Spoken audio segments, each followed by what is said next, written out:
Jika seseorang melakukan kebiasaan-kebiasaan buruk tadi, sudah berbuat dosa, tidak pernah mau bertobat, berkumpulnya dengan orang-orang yang tidak baik, diajak beramal soleh tidak mau, diajak ngaji tidak mau, diajak belajar baca Quran berat, gengsinya tinggi, yang ngajar anak muda, anak kecil.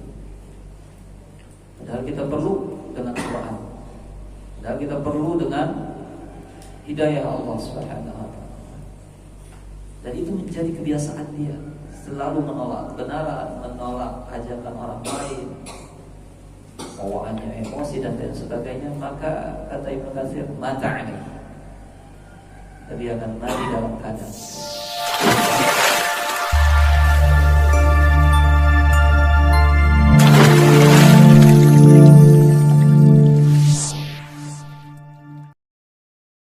Assalamualaikum warahmatullahi wabarakatuh. Jumpa lagi kita di Rudy Krosok Channel, channelnya edukasi, informasi dan hiburan.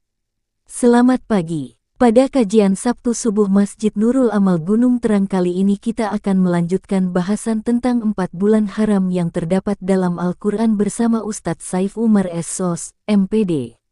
Dalil pokok yang membahas keutamaan 4 bulan haram terdapat dalam Al-Quran Surat At-Taubah ayat 36.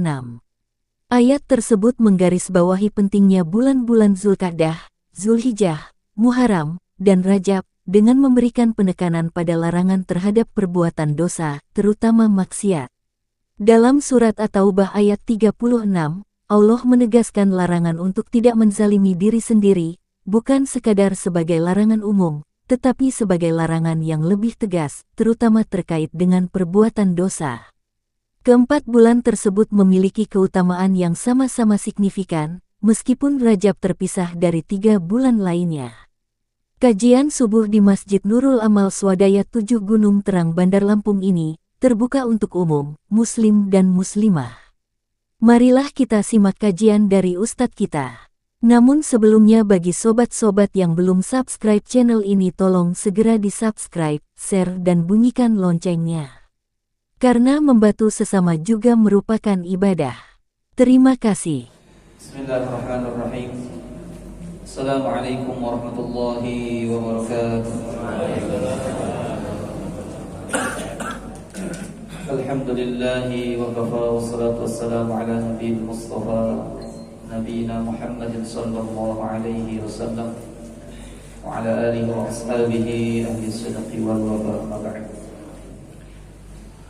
Qala Allah ta'ala fi kitabihil karim, ya ayyuhalladzina amanu taqullaha haqqa tuqatih wa la tamutunna illa wa antum muslimun. Wa qala إن عدة الشهور عند الله 12 شهرا في كتاب الله يوم خلق السماوات والأرض منها 4 حرم ذلك الدين القيم فلا تظلموا فيهن أنفسكم وقاتلوا المشركين كافة كما يقاتلونكم كافة واعلموا أن الله مع المتقين.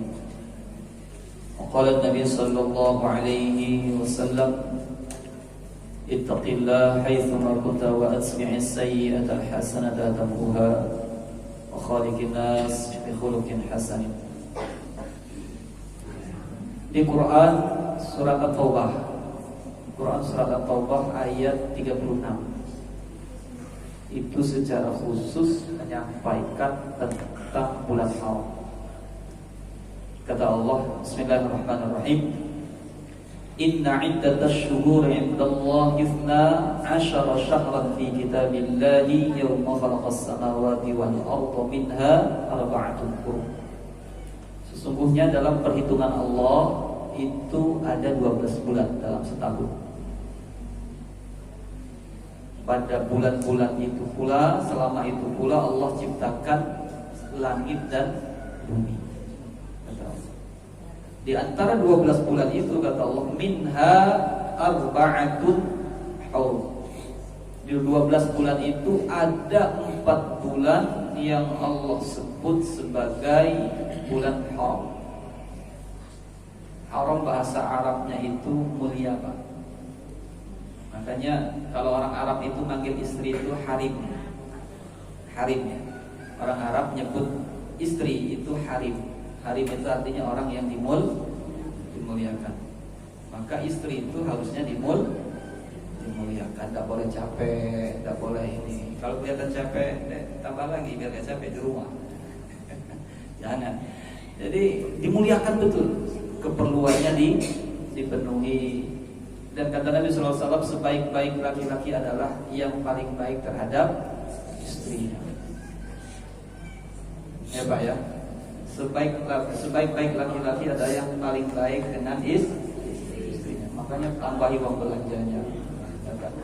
Ajak refreshing, jangan disuruh di dapur aja, kasihan, kan jalan-jalan. Muliakan istri. Jadi orang Arab panggil harim, haram. Maka haram di sini di dalam Al-Quran bermakna mulia. Arba'atun hurum artinya 4 bulan yang dimuliakan oleh Allah Subhanahu wa ta'ala. Ulama mufassirin, jadi antaranya Ibnu Katsir mengatakan bahwasanya 4 bulan yang dimaksud haram itu diantaranya 1 bulan Dzulqa'dah. Bulan Dzulqa'dah itu bulan berapa Pak? 11. Bulan 11. Setelah Syawal, ya kan? Ramadan, Syawal, Dzulqa'dah. Dzulqa'dah, kemudian yang kedua adalah bulan Dzulhijjah. Bulan Dzulhijjah. Bulan Dzulhijjah itu bulan haji. Setelah itu bulan Muharram. Yang ketiga itu bulan Muharram. Dan yang keempat lompat, bulan Rajab. Jadi 4 bulan yang Allah sebutkan dalam Al-Quran disebut sebagai bulan haram, bulan mulia, yakni bulan Dzulqa'dah, Dzulhijjah, Muharram. Ini 3 bulan berturut-turut kita setelah Lebaran. Dzulqa'dah, Dzulhijjah, dan sekarang tanggal 30 Dzulhijjah. Insyaallah nanti malam pergantian tahun, masuk di bulan Muharram, tahun baru Islam. Hati-hati, biasanya hati-hati nih Pak. Kalau sudah masuk bulan Muharram, itu sebagian masyarakat kita mengenal dengan bulan atau hari-hari angker, Asyura. Ada keris-keris, ada klenik-klenik dikeluarin semua dari persembunyiannya, dipandiin, dicuci dan sebagainya. Bahkan tidak jarang di antara masyarakat kita itu tidak mau nikah kalau di bulan Syuro. Ini hati-hati nih, hati-hati. Justru kalau ada kesempatan nikah, ya nikahinlah di bulan Muharram. Dzulqa'dah, Dzulhijjah, Muharram, Rajab. Kalau bisa nikah di bulan itu, jangan sampai justru dihindari nikahnya, karena berkah di bulan itu. Mulia. Kata Nabi SAW gini dalam hadisnya berkaitan dengan Dzulhijjah ini. Ada 2 bulan, kata Nabi, yang di dalamnya setiap amalan sangat dicintai oleh Allah Subhanahu wa ta'ala. Di 2 bulan itu, yakni setiap amalan dilipat gandakan pahalanya oleh Allah Subhanahu wa ta'ala. Di dalamnya juga ada 2 hari raya, yakni 1 bulan Ramadan, yang kedua bulan Dzulhijjah. Jadi kita kadang-kadang semangat di bulan Ramadan ibadah, tapi di bulan Dzulhijjah kita tidak semangat karena tidak familiar di kita. Itu satu. Dalam hadis Nabi yang lain, afdal siyam ba'da Ramadan syahrullahil Muharram, kata Nabi. Sebaik-baik puasa setelah puasa Ramadan, kata Nabi SAW, Syahrullahil Muharram, yakni puasa di bulan Muharram. Jadi ini besok, hari Ahad tanggal 7, kita sudah mulai masuk bulan Muharram atau tahun baru Islam. Maka kata Nabi SAW, sebaik-baik puasa setelah bulan Ramadan, yakni Syahrullahil Muharram, yakni puasa di bulan Muharram. Setiap hari apa tidak Ustaz? Sebaiknya agar tidak menimbulkan syariat baru, ya jangan tiap hari. Cukup perbanyak puasa saja. Terutama nanti puasa di tanggal 10 Muharram atau dikenal dengan puasa Asyura. Jadi 10 hari pertama bulan Muharram dan hari-hari berikutnya itu bagus kita gunakan untuk melakukan puasa atau amalan-amalan soleh. Karena setiap amalan dilipat gandakan oleh Allah Subhanahu wa taala. Jadi 4 bulan haram kata Allah, minha arba'atun hurum, yakni bulan Dzulqa'dah, Dzulhijjah, Muharram dan Rajab. Pesan Allah di dalam ayat ini secara spesifik di kelanjutan kalimatnya kata Allah, "Fala tadlimu fihinna anfusakum." Ketika kalian berada di bulan haram 4 bulan tadi kata Allah, "Fala tadlimu fihinna anfusakum." Janganlah kalian menzalimi diri kalian. Pesan Allah apa? Fala tadlimu fihinna anfusakum. Janganlah kalian menzalimi diri kalian.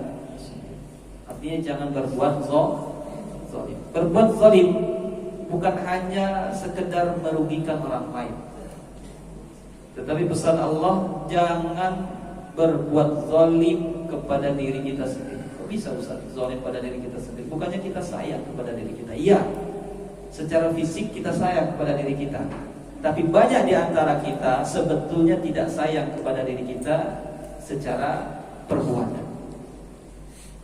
Secara fisik kita sayang pada diri kita, bahkan ada yang siap berkorban jutaan hanya untuk skincare. Iya enggak? Halo ibu-ibu, uang belanja dari suami itu sekian persennya anggarannya masuk untuk skincare, kecantikan, untuk merawat muka. Sayang sama badan. Bapak-bapak gitu juga kan, habis duit banyak untuk nge-gym supaya ototnya bagus, ya kan? Atau beli pakaian yang bagus supaya kelihatan rapi.